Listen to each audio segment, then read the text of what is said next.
The main reason that Muslims keep on committing the same errors in the month of Ramadan regarding the rules and regulations of fasting is lack of knowledge of the deen, of the religion of Allah subhanahu wa ta'ala. And the major reason for this lack of knowledge is because most of the Muslims, they do not read the word of Allah subhanahu wa ta'ala. They do not read the Quran with understanding. Neither do they read the hadith, the authentic sayings of the last and final messenger, Prophet Muhammad sallallahu alaihi wasallam. As far as fasting is concerned, which is one of the important pillars of Islam, every Muslim should know at least when is the time for fasting, what are the basic rules and regulations. And today, in this age of science and technology, it's very easy to find. It is only the negligence of a Muslim that makes him unaware of these things. It's very easy today to know when is the time for fasting, when does fast begin, when is the time for suhoor, when is the time for iftar, for breaking the fast, what are the things that break the fast, etc., etc. It is mainly due to the negligence and ignorance of the Muslims that we regularly keep on falling and committing the same mistakes.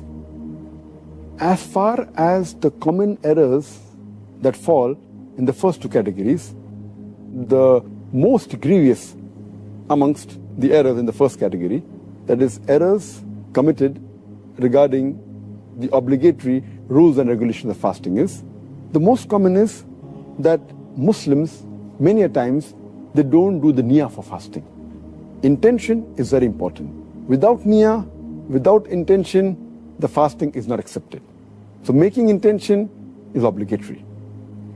The second error is that many a times, Muslims, even after the Fajr Azan has started, yet they continue eating.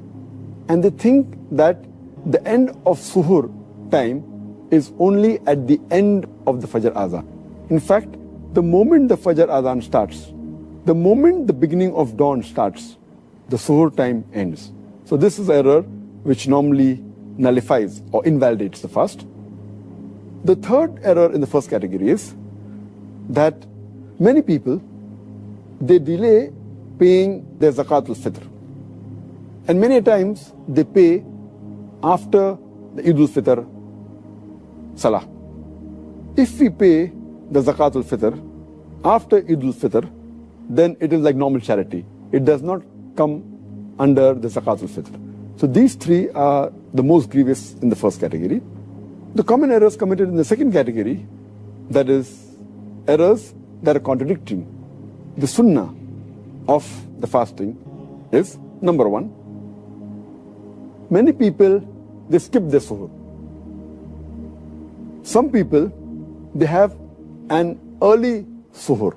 That is, they have the suhoor 1 or 2 hours before the Fajr time. In fact, suhoor is a blessing. Every Muslim should have it.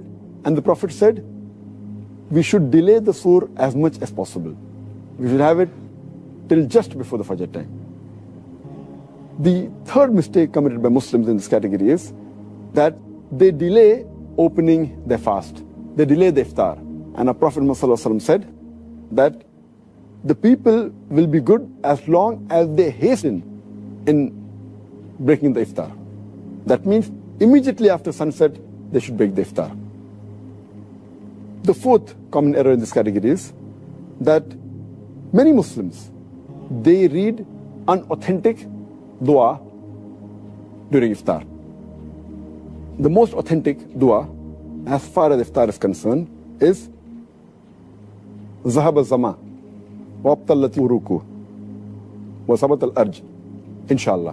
Which means that my thirst is quenched, the veins are moistened, and the ajr is near, inshallah, God willing.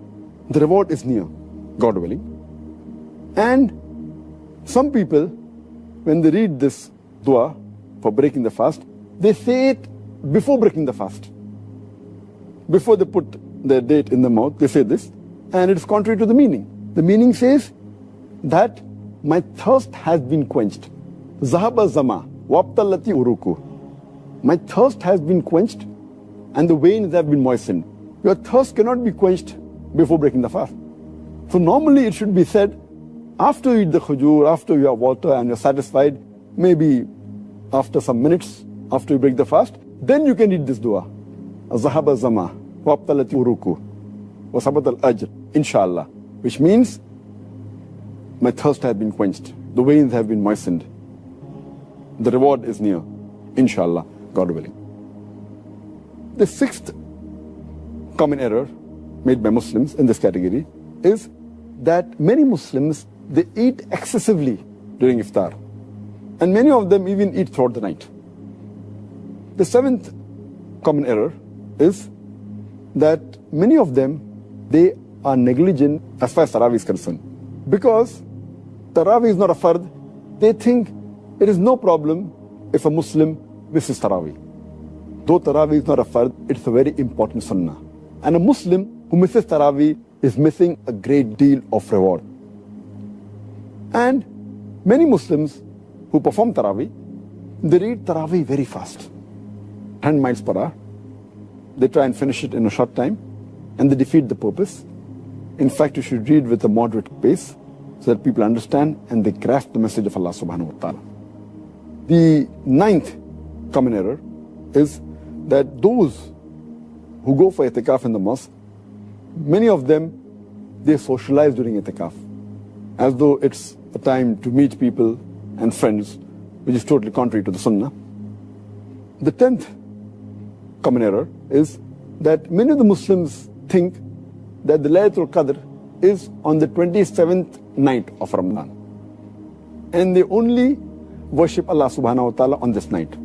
In fact, the beloved Prophet Muhammad said, search for the Laylatul Qadr in the odd nights of the last 10 days, the last Ashra, the 10 days. Therefore, Laylatul Qadr can fall either on the 21st night, or 23rd, or 25th, or 27th, or 29th. So this is one of the common errors made by Muslims. The 11th common error is that they spend their time during Ramadan in unproductive work, rather than spending in zikr and worshipping Allah subhanahu wa ta'ala. They should spend their time rather for offering, besides the compulsory salah, the nawafil, the voluntary salah, the sunnah salah.